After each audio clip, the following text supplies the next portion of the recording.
कभी किसी ने सोचा होगा कि भारतीय जनता पार्टी के साथ धोखा हो जाएगा? भारतीय जनता पार्टी के खिलाफ उनके ही नेता क्रॉस वोटिंग कर देंगे? किसी ने नहीं सोचा होगा, लेकिन दोस्तों ऐसा हो गया है। भाजपा को इस वक्त का सबसे बड़ा झटका कांग्रेस के जरिए लगा दिया गया है। लगता है राहुल गांधी का असर देश के कोने कोने में होने लगा है और इसकी शुरुआत भाजपा से हो गई है। जो भाजपा दूसरों के सांसदों को, दूसरों के विधायकों को तोड़कर मरोड़कर अपनी सरकार बना लेती है, गठबंधन करके सरकार बना लेती है, अब वही भाजपा की कुर्सी क्रॉस वोटिंग के दौरान हिल सी गई। किसी को अंदाजा भी नहीं था कि भारतीय जनता पार्टी के साथ ऐसा हो जाएगा, लेकिन दोस्तों ऐसा हुआ है। 20-20 करोड़, 15-15 करोड़ का ऑफर देने वाली भारतीय जनता पार्टी अपने ही विधायकों को, अपने ही नेताओं को साथ नहीं ला पाई। दरअसल दोस्तों हमेशा से आरोप लगते रहे हैं कि भाजपा एक ऐसी पार्टी है जो दूसरे दल को तोड़कर अपने दल में शामिल कर लेती है। कल भी महुआ मोइत्रा के जरिए एक ट्वीट किया गया जिसमें कहा जा रहा है कि सांसदों की जो बोलियां हैं वो भारतीय जनता पार्टी के जरिए 15-15, 20-20 करोड़ में लगाई जा रही है। और इतना अथाह पैसा उनके पास आ कहां से रहा है? क्या कोई स्पेशल नोट मशीन है उनके पास छापने वाली, जिसके जरिए ये पैसा छापकर नेताओं को, विधायकों को, सांसदों को अपने पाले में ला रही है? अभी मामला बंगाल का ठंडाया नहीं था कि भारतीय जनता पार्टी को एक बड़ा झटका लग गया है। दरअसल दोस्तों 12 विधायकों ने बीजेपी को एक साथ धोखा दे दिया और कांग्रेस के साथ मिलकर क्रॉस वोटिंग कर दी, जिसमें भाजपा को जबरदस्त तरीके का झटका लग गया है। बोले तो एनडीए में दरार की अटकलें साफ तौर पर निकलकर सामने आ रही है, लेकिन शायद एनडीए के बारे में कोई खबर बताने वाला है नहीं।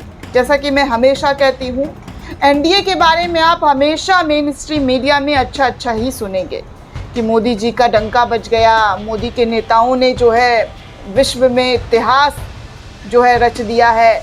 कल भी मैं कुछ गोदी मीडिया के ट्वीट्स, दलालों के ट्वीट्स देख रही थी। अमित शाह अमेरिका के एम्बेसडर से क्या मिल गए? बिग ब्रेकिंग न्यूज़ बन गया। विपक्ष जब मिलते हैं, राहुल गांधी बड़े बड़े यूनिवर्सिटी पहुंचकर अपने लेक्चर देते हैं, स्टूडेंट्स को संबोधित करते हैं, तब वो बिग ब्रेकिंग न्यूज़ नहीं बनती है। बिग ब्रेकिंग न्यूज़ क्या बनती है? अमित शाह किसी से मिल गए, योगी आदित्यनाथ ने क्या बोल दिया, प्रधानमंत्री नरेंद्र मोदी ट्रंप के आगे पीछे घूम गए, वो विश्व लीडर हो गया, विश्व लीडर बन जाते हैं। ऐसी पत्रकारिता देखी है दोस्तों, आपने भी देखी होगी और सुनी होगी, और हमने भी आपको बताई है, बार बार बताई है। मोदी ट्रंप के पीछे कैसे घूम रहे थे और ट्रंप कैसे इग्नोर कर रहा था, ये बात शायद गोदी मीडिया के ज़ुबान में दिखाई और न सुनाई दी। और रूबिका लियाकत जैसे दलाल पत्रकार क्या कहने लगे कि भैया मोदी के सामने ट्रंप की बॉडी लैंग्वेज जो है वो सकपका सी गई, मोदी ने अकड़ दिखा दी, ये सारी चीज़ें चली हैं।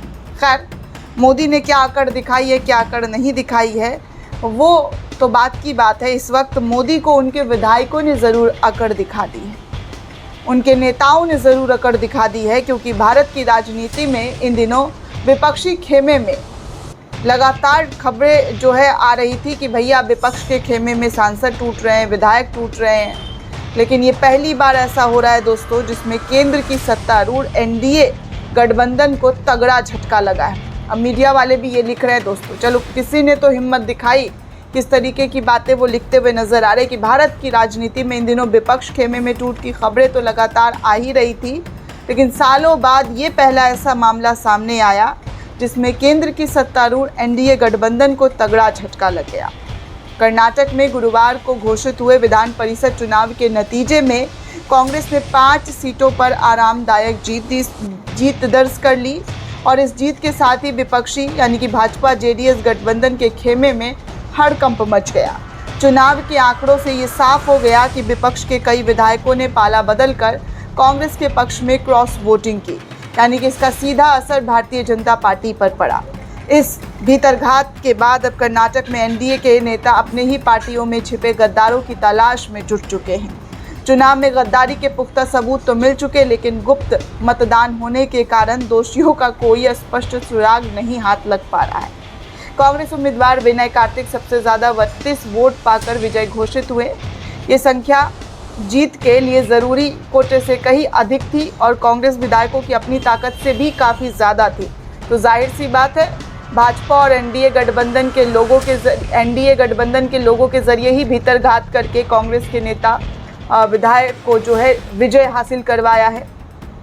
वोटों की इस गिनती से अंदाज़ा लगाया जा रहा है दोस्तों कि भाजपा और जेडीएस के कम से कम 12, जी हाँ, कम से कम 1 दर्जन यानी कि 12 विधायक साथ मिलकर कांग्रेस को वोट करते हुए नजर आए। भाजपा के नेताओं का कहना है कि उनके खेमे से केवल 3 विधायकों ने क्रॉस वोटिंग की है।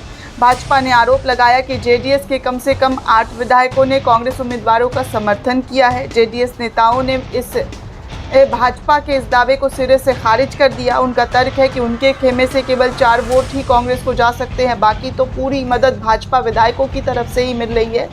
यानी कि एनडीए वाले जो हैं आपस में ही भिड़ रहे हैं, लड़ रहे हैं, एक दूसरे पर आरोप लगा रहे हैं। इस उलटफेर के बाद जेडीएस के जीटी देवगौड़ा और एमआर मंजुनाथन और भाजपा के दिग्गज नेता रमेश जारकीहोली, बीपी हरीश, एम चंद्रप्पा और एचके सुरेश तुरंत जांच के दायरे में बुला लिए गए। हालांकि इन सभी नेताओं ने क्रॉस वोटिंग के आरोपों को साफ तौर पर नकार दिया है। वो कह रहे हैं कि उनके ज़रिए ये सब कुछ नहीं किया गया है और वो पाक साफ है, उन्होंने भाजपा को धोखा नहीं दिया है। इस चुनाव में गुप्त मतदान प्रणाली होने की वजह से दोस्तों जिम्मेदारी तय करना बेहद मुश्किल हो जा रहा है कि कौन किसको धोखा दे रहा है। राज्यसभा या अन्य ओपन वोटिंग के उलट जहां पार्टी विप के जरिए ये जांचा जा सकता है कि किसने किसे वोट दिया, विधान परिषद की इस प्रक्रिया ने संदेह के लिए बहुत बड़ा जगह जो है वो छोड़ दिया है, लेकिन सबूत जुटाने का कोई मौका नहीं दिया है। इस अनिश्चितता ने गठबंधन के भीतर अविश्वास को और गहरा कर दिया है। प्रदेश भाजपा अध्यक्ष वीआई विजेंद्र ने कड़ा रुख अपनाते हुए कहा कि पार्टी इन गद्दारों की पहचान करेगी और उनके खिलाफ उचित कार्रवाई भी की जाएगी। दूसरी ओर जेडीएस के प्रदेश अध्यक्ष और केंद्रीय मंत्री एचडी कुमारस्वामी ने इस मामले पर कुछ भी बोलने से इनकार कर दिया है। मुख्यमंत्री पद की शपथ लेने के बाद अपनी पहली चुनावी जीत बताते हुए डीके शिव कुमार काफ़ी उत्साहित भी दिखे। हालांकि उन्होंने इस कयासबाजी को हवा ना देते हुए हल्के अंदाज में कहा कि मुझे कोई अंदाज़ा नहीं है कि किसने क्रॉस वोटिंग की है। ये चुनावी नतीजा भाजपा और जेडीएस दोनों के लिए आने वाले दिनों में बड़ी मुसीबत का सबब बन सकती है। पहले ही अस्तित्व के संकट से जूझ रही जेडीएस और भाजपा के लिए ये एक बड़ा हार है दोस्तों। अब पार्टी आलाकमान को अपने दूसरे स्तर के नेताओं और पार्टी के भीतर पनप रहे बगावत पर गंभीरता से ध्यान देने पर मजबूर कर रहा है, क्योंकि कर्नाटक में भाजपा के अच्छे दिन नहीं चल रहे हैं बल्कि बेहद बुरे दिन। भाजपा पर जो आरोप लगते थे कि भैया वो दूसरों को तोड़ देती है, यहाँ भाजपा वाले खुद भाजपा को ही तोड़ दे रहे हैं। भाजपा के लिए यह परिणाम बेहद चिंताजनक है। इस बगावत से पार्टी के भीतर मौजूदा असंतोष गुट को बल मिलेगा, जो लगातार ये दावा कर रहा था कि राज्य में नेतृत्व की कमी के कारण पार्टी भटक रही है। विरोधी नेता प्रदेश अध्यक्ष वीवाई विजेंद्र को पद से हटाने की मांग भी तेज हो गई है और कहा जा रहा है कि उनको यहां से हटाकर जी हाँ किसी और को ये जिम्मेदारी सौंप दी जाए। अब देखना ये होगा कि भारतीय जनता पार्टी कैसे एक्शन लेती है, क्योंकि खेला तो हो गया है। जो पार्टी अक्सर खेला करती थी, आज उनके नेताओं ने ऐसा खेला कर दिया है कि भाजपा को ना उगलते बन रहा है और ना ही निगलते बन रहा है। वो करे तो क्या करे और इल्ज़ाम लगाए तो किस पर लगाए, क्योंकि इल्ज़ाम लगाने के लिए सबूत और नाम दोनों होने चाहिए और विधान परिषद में जो वोटिंग होती है वो गोपनीय तरीके से होती है, उसको आप जो है रिवील नहीं कर सकते हैं किसी का भी नाम।